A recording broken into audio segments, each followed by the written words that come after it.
Okay, have a shot here. Have a shot. That's not good. Okay. Well, yeah. Guess that's another loss. Oh, a unique. Okay. Oh. Okay. Yeah, that'll close it out. Tough loss.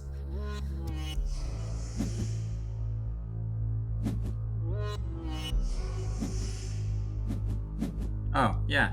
No, just throw that on there too. That's fine. Alright. And so we still have the Kraken here. There is a shot. Gotta dodge the sabotage. Did dodge the sabotage. Didn't dodge the unique sleep. Oh, and another unique.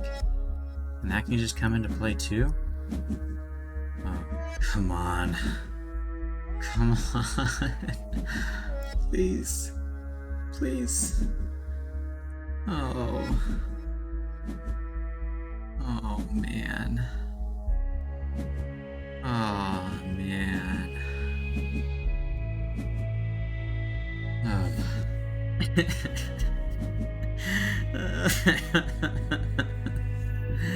Oh, what have I done?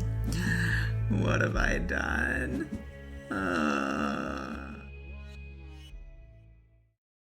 Hey everyone, Elio here with another video for the Altered Trading Card Game. This time I have grinded to the depths of dark places, trying to make Akesha worked in Elite Ranked on Board Game Arena. Akesha is inherently a control hero. The After You effect I love, and rather than giving you any discrete onboard value, it forces you to try to make and play decisions that take away your opponent's virtual card value. Because they always have to go first, they're often wasting cards trying to secure an advantage, or giving us an opportunity to make the trades that we need that are beneficial to us. A lot of the theory behind Akesha in this deck is that there are limited resources, and your opponent can find themselves in positions where they don't have any plays to make, or they have to decide between mana and something else, and that is where we take over the game. So with that, we look at a lot of key cards like Baku. Each card in Altered generally gets 2 plays, with the exception of things that are fleeting. So things like Baku are worth 1 card. We can play it on both sides for us, but also -1 card for our opponent, who never gets to play it from hand or reserve. Sabotage effects work similarly, where it's the 1 card from Tooth Fairy where we get to add material to a lane, as well as potentially stall out our plays. But we also take away half a card from our opponent by removing its ability to play from reserve. Monolith Legate can be worth a full negative card for our opponent, because you can potentially sabotage twice. And other effects like Banishing Gate can also potentially trade card for our opponent, trying to just lower them on resources. Something like Baba Yaga is a positive form of card advantage for ourselves, which doesn't help drain our opponent's resources in order to restrict their choices. But often, we're playing against something that can actually draw or gain card advantage themselves, and we're going to have trouble strangling them of resources. So it's important that our deck can play in a way against those decks and still come out on top. With that, we have multiple things that have high power, like the Khadgiran Alchemist, to try to make sure that we're continually pushing lanes forward and eventually putting ourselves in a position to win.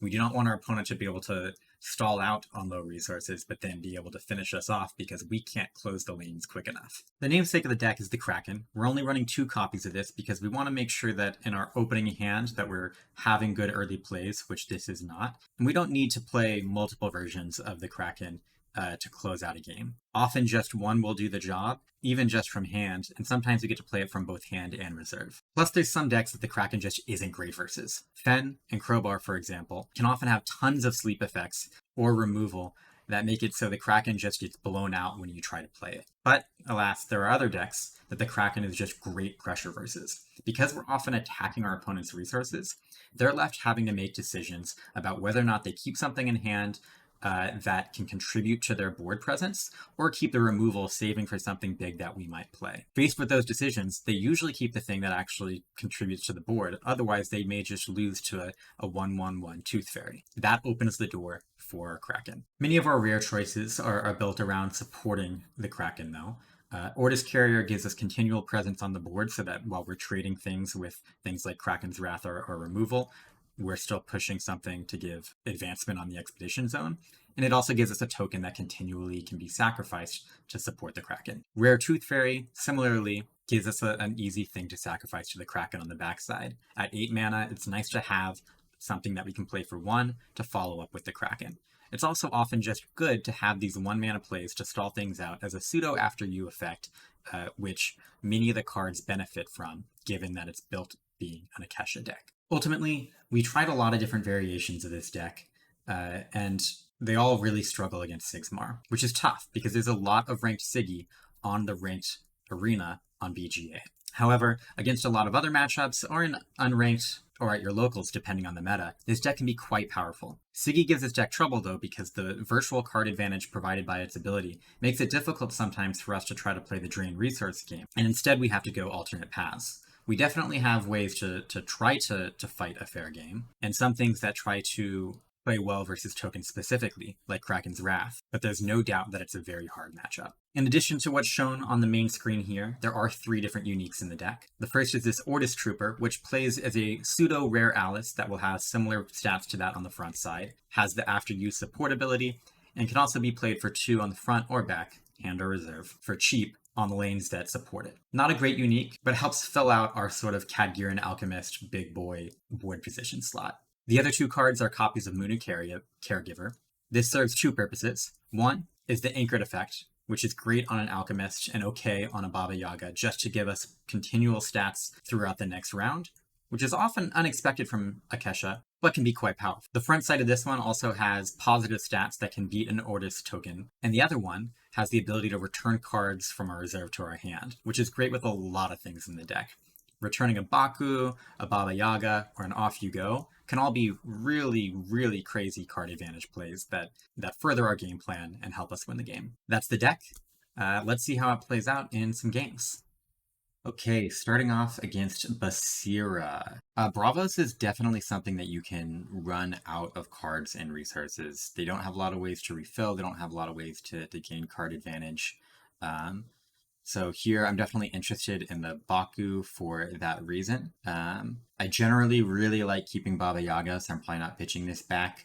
I don't like having to use Banishing Gate early. If he's doing something like Haven, I'm kind of fine with that. Again, that's not going to put him up on resources, and I don't want to be spending 4 mana to remove something in the first few turns. So the last thing is Muna Caregiver, which this unique works great with either the Baku or the Baba Yaga. So this is in terms of returning them to hand, so I get additional value. So that makes for a pretty easy 3 keep here. Opponent opens with a common Haven. Maybe they're on something like my Foundry list. With that, we can just throw down Baba.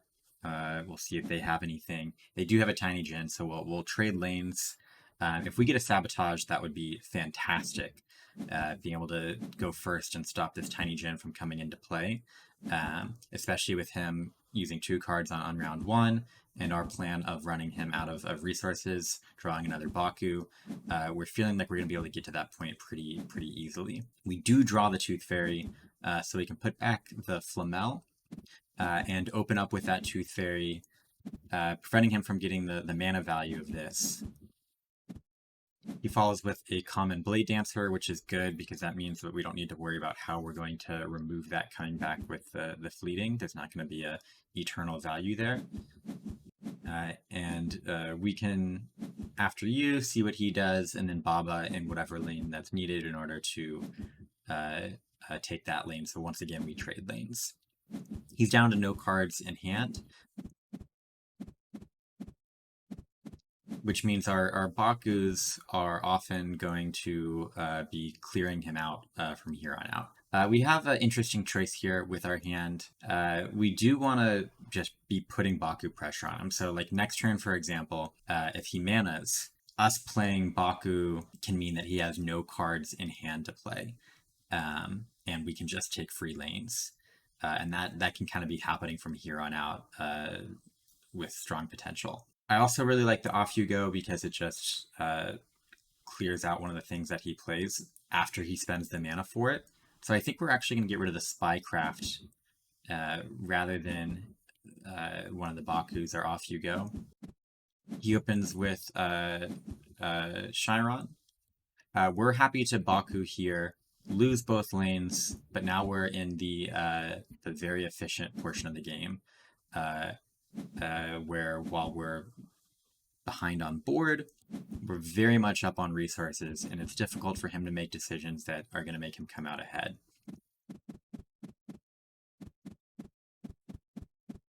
Get rid of the Disciple here.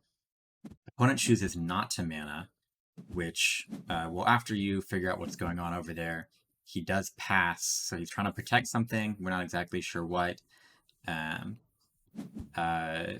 We go ahead and use the Baku while we can. Not while we can, but to take that one of those cards from hand and a free 2 lanes. Now we're caught back up. The opponent's passing there may seem a little odd, but they may have 2 spells, which means there's just nothing that they can do, which is one of the advantages of the Baku. Or if all they have is like something small and cheap, let's say an Isumboshi, it's pretty awkward to try to cast it as your only thing for the turn, because it's almost definitely going to get beaten, which is not a great place to be. You at least want to try to double spell up on your next choice. We can go ahead and develop our Ortis Carrier, which will let us have continued pressure for the rest of this game and use most of our other resources on things like Off You Go or Bakus. Opponent having to spend 2 cards on the right to both advance and try to block us here. It does smell like the Isumboshi was what he likely had in hand the previous turn. We can Caregiver to potentially take left lane, and then Baku on the right to block them, and we'll still get to return another Baku with the Muna Caregiver.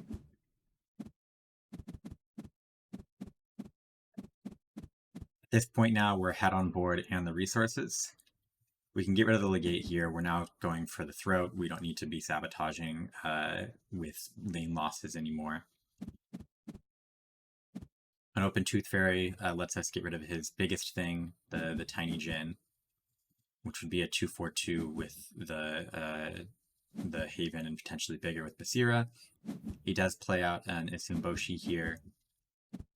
Now is when we can after you to see what our best options are going to be. With the 2 off you goes here, it's going to be very difficult for him to stop us. We start with 1 on the fleeting character, and opponent has nothing, which means we can win in a variety of ways. We choose just to do that with the Baku because we're curious what else is in his hand, one of which is a physical training, which is the rare version and could be good here if opponent didn't go low on resources so quickly. But because we were able to put quick pressure on their resources while they were trying to double play from hand, it left them in a space where they couldn't have anything to try to push and close out the game. So we win both lanes, and that is Ysmir versus Bravos. Okay, up against Waru and Mac, the menace of the first set format. It's a tough matchup, but it is a winnable one. But this is not necessarily an ideal hand. As often the case, we'll keep the Baba Yaga. I like having a Kraken later on to try to force the win, but I don't want to be keeping it around from the get necessarily, especially with these weaker things, and especially given what else I need to kind of keep around here. I really am kind of choosing of like, I'm going to keep something for later. Is it going to be Kraken or is it going to be Kraken's Wrath? And I really like being able to try to reset the board versus Waru and Mac. One of the things that gives them their advantage is just their continuous rolling of an advantage. And if you reset them, then the next turn they often have to play where they're not starting with any tokens, they're putting something to sleep to try to get the ball rolling again, and you can kind of get a comeback there. So I'll keep a Baba, I'll keep a Kraken's Wrath, and I'll keep a Tooth Fairy to try to just have some pressure there. We are first, so we'll open up with an after you see where we want to play our Baba Yaga. Opponent drops a unique Ortis Spy, though, that when it goes to reserve from Expedition Zone, sabotages. If we want to play into this, we're going to lose whatever we play. I'm not super excited about, spending some of my resources here just for the lane. I think I think I could have Baba Yaga'd here because I'd at least draw the card, but then I lose the Baba Yaga in the reserve. But I decide to not play anything into it. Um, could be a mistake. We'll see if it ends up costing us. Now we have an interesting choice. I said earlier how I like having these Krakens to try to push through the final win on Waru, as sometimes I need that kind of comeback potential. And I already got rid of my other Kraken, so I do feel that I want to keep this. I want the Tooth Fairy to try to get rid of this spy if he doesn't play something into it. And I am going to need to be pushing through lanes, so I don't feel great necessarily about anything that I want to get rid of here. But I end up getting rid of the Baba Yaga, which, in hindsight, with the first play, it would have been nice if that was just a random card and I had the lane. But it is what it is. Opponent drops a Robin Hood and sleeps it, which lets us take a lane with Tooth Fairy and get rid of the Ortis Spy. And we are at even, though opponent clearly has a stronger board position with the slept Robin Hood. Now here we do draw an Ortis spot or an Ortis carrier, but we're going to be on 5 mana, and we're going to have to spend all of our resources to drop it this turn because of the Robin Hood. We'd have 1 left, but you can't do anything with that against Robin Hood. With him likely having tokens coming out there to easily contest that, it just doesn't feel like how I want to be spending my resources, and I want to be able to keep going further on the expedition track so the Kraken can have impact later on. So we get rid of the carrier. We'll open up with a after you to see where he goes. He does play Adam Sandler, the Sandman. Puts to sleep his own Robin Hood, so this is going to be sticking around for more rounds. From there, we can take a lane. We did have the choice of trying to put Tooth Fairy on right and just take and trade, but this is more likely to guarantee that we at least advance. And maybe also stop him, which does successfully happen. So once again, we trade lanes. He keeps Robin Hood in play, which is annoying and obviously pretty strong. But things are still going okay. When we have a cheap thing in our discard pile in the Alchemist that we can use with the Kraken, we also just drew Tooth Fairies, which can also be used with the Kraken. We don't necessarily need both, and we're really excited about the other cards in our hand, so we do go ahead and ditch one of the Tooth Fairies, though once again we're definitely not having easy decisions in terms of what we're having to get rid of. But War and Mac can be slow to put things into the reserve since things go to sleep, and so we decide to get rid of one of those. He opens up with a Thoth, puts it to sleep, potentially a target for our Off You Go. Here we have a couple of options. We could Off You Go the Thoth immediately, which she could then replay, which doesn't seem great. I don't want to play this Tooth Fairy out because I'd like to have it when I go first next turn to get rid of this Robin Hood so it doesn't keep bothering us. And I could play one of my cheap things. I'd like to save the Alchemist so that I'm more likely to have something to drop with the Kraken. So I'll stall by playing this Tooth Fairy on the left side, which will tie up this lane and then see what he has to do to follow it. Now we can Off You Go the Thoth, resetting him in terms of his Bureaucrat advantage. Though we do lose both lanes, but we're back to square one a little bit, which can be pretty decent versus Waru.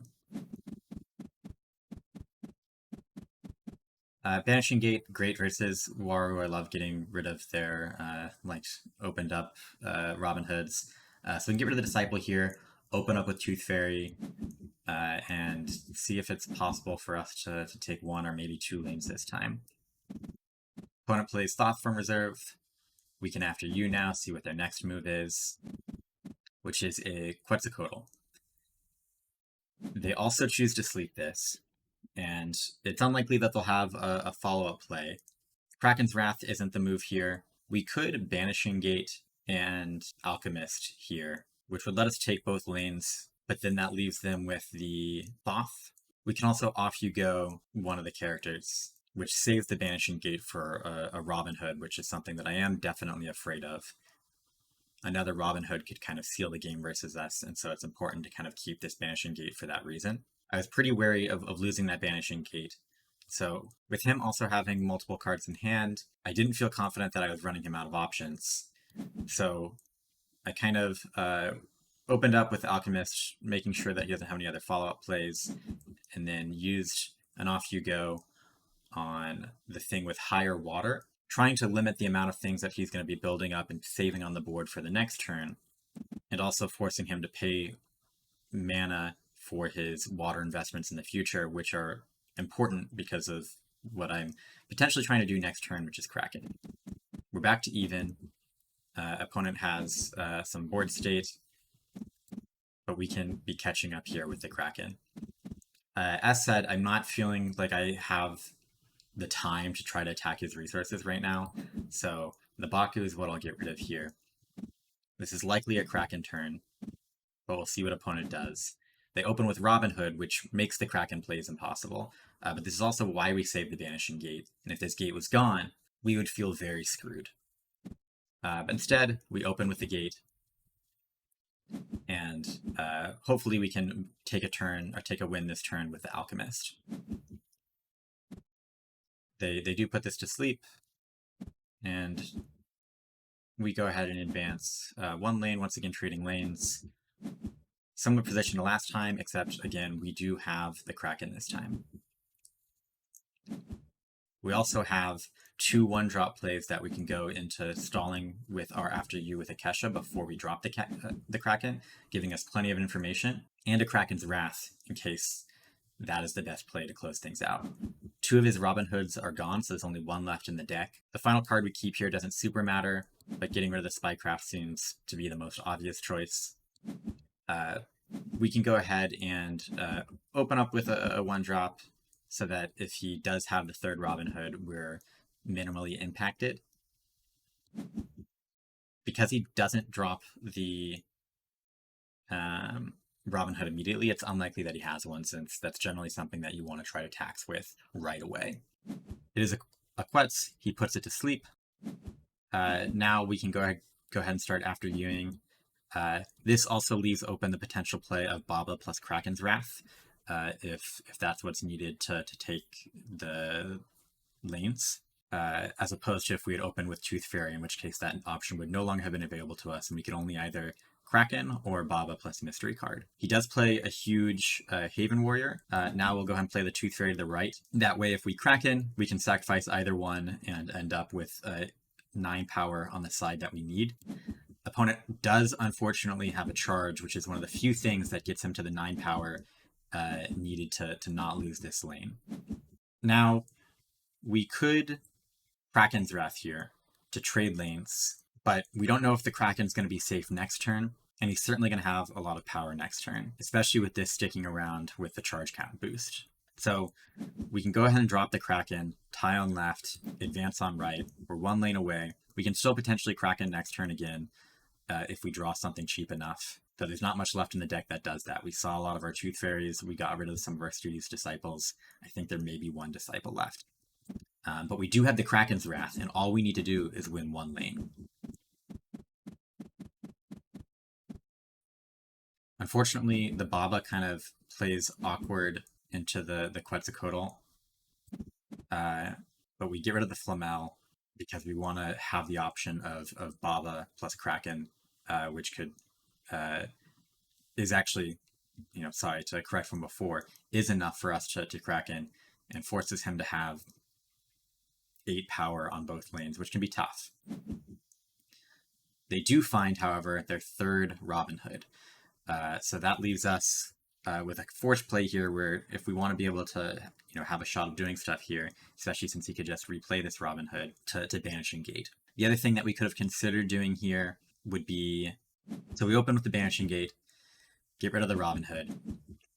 We now just have basically Baba mana plus Mystery card, which is pretty dangerous to the Quetzalcoatl. He plays out his Haven Warrior, so now we're just trying to get rid of one side of things and hope that he doesn't have a 3rd sheep thing in hand.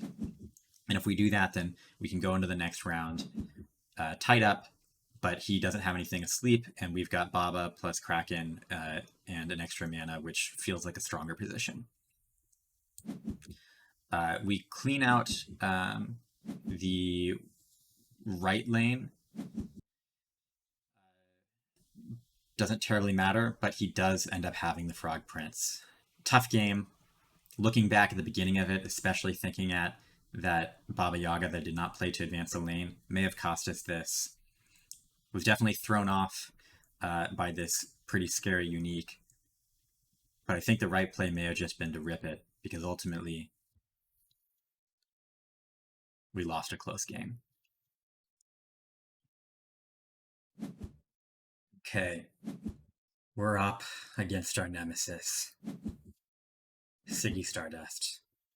Sigmar. We need early things to contest. Off You Go often isn't very good, or at least isn't great against a lot of things that they can be doing that are going wide. With that, we don't need the Flamel. We don't want to use this Kraken early. We want to make sure we have plays. So having the Alchemist, the Yaga, and the Caregiver, which can return either of these, is good. The Caregiver can also give Anchored to the Alchemist. So there's kind of a Yaga, return the Yaga with Caregiver, and then Alchemist Anchored, which is pretty good, potentially. So we can start off with a After You here. He does play a Frog Prince, which tends to be more aggressive Sigmar, which is confirmed with the Paper Herald, the kind of double play, turn 1, low to the ground, trying to get early pushes and early wins and take the game that way. Given that, that does make this a more resource attackable version of Sigmar, since they're using more cards and we can potentially attack those. With that, we don't need this Banishing Gate right now. If he does drop a Bastion, it would be pretty good versus it. So there's definitely an option for keeping that Banishing Gate, in which case you'd want to get rid of either the Carrier or the Off You Go. I do like the Off You Goes more now, though, seeing what he's with. I'm happy to trade 2 mana for this Frog Prince, for example, as a sort of pseudo-sabotage. He opens with going broader on the board with Ortis Gatekeeper and this.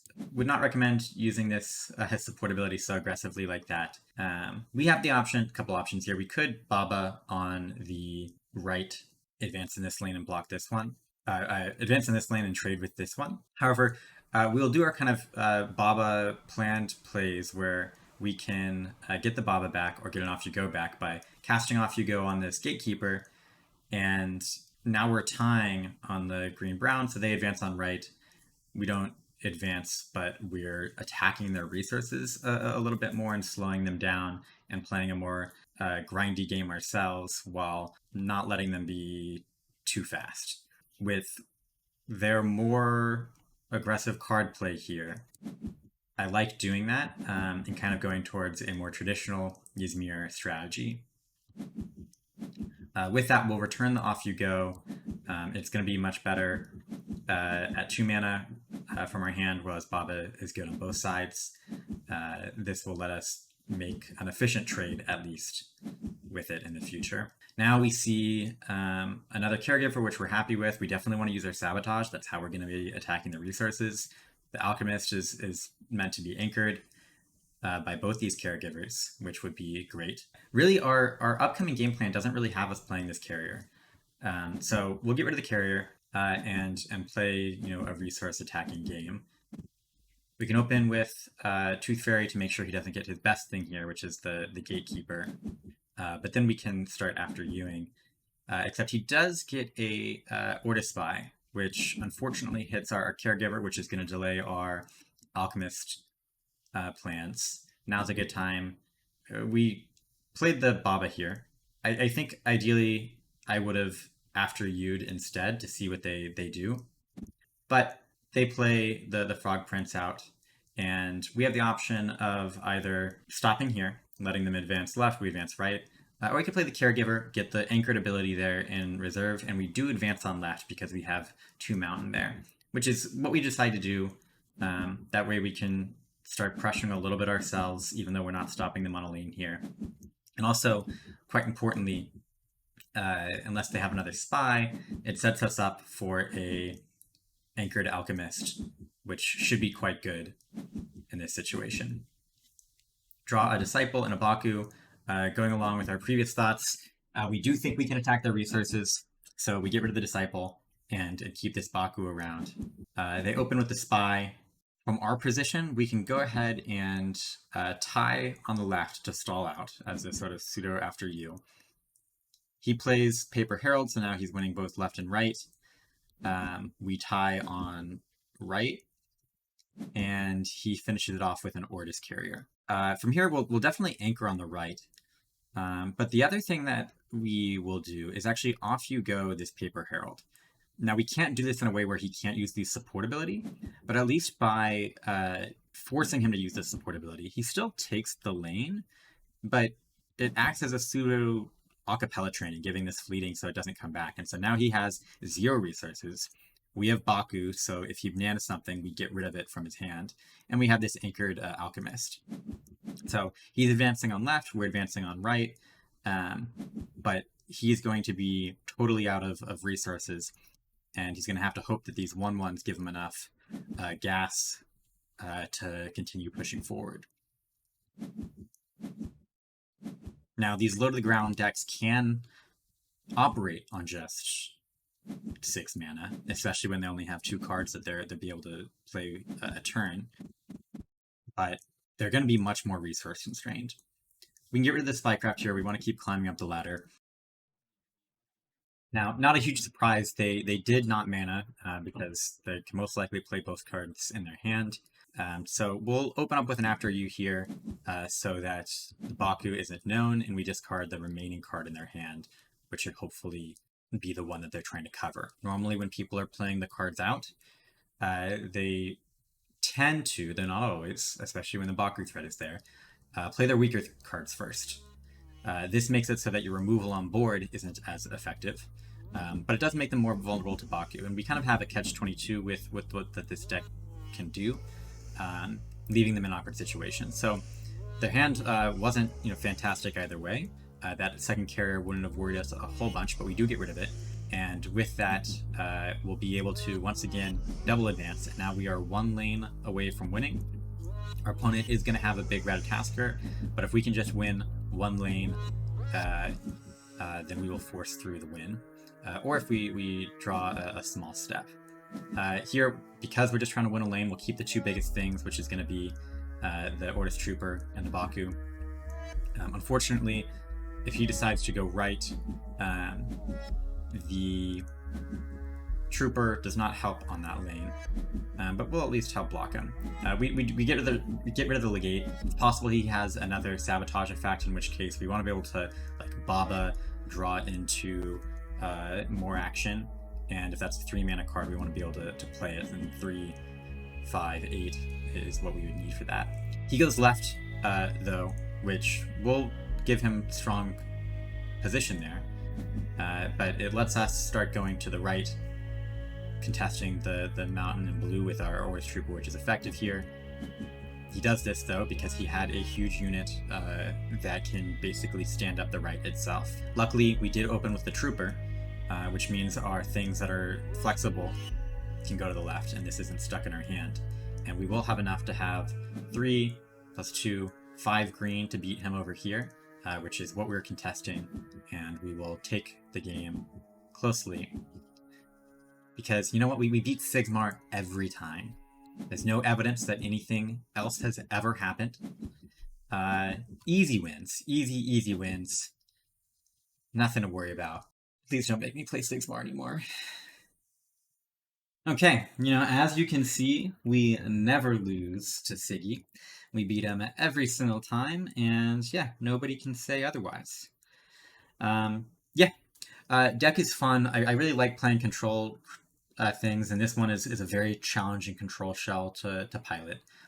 There's a lot of games that I played where if I had just made one slightly different decision, I would have been able to pull it out. And the deck can be punishing, and control can be punishing in this style for non-perfect play. But there's also matchups where you just crush, which feels super satisfying to drain the life out of your opponent and just fill them with misery. You'll note that I only have 2 copies of Spycraft here, and I still feel good about that. It just didn't play as well as it looks. Often you're putting something in your reserve that feels like it gets stuck there, and while you are attacking their card resources, you feel like you're going down yourself. Duty's Disciple hasn't felt great. I feel like I'm putting it into mana a lot, but also sometimes it's just the clutch 1 mana thing you need for the Kraken. Could definitely try to see this being something slightly different, including a Ysmir Stargazer, just to get a little bit more power on the board to actually try to compete for lanes, and still only cost 1 mana on the backside. Anyways, this is the deck. It's definitely a lot of fun, even though I spent a lot of time losing, trying to make Akesha really, really work for me. I personally enjoyed it the whole time.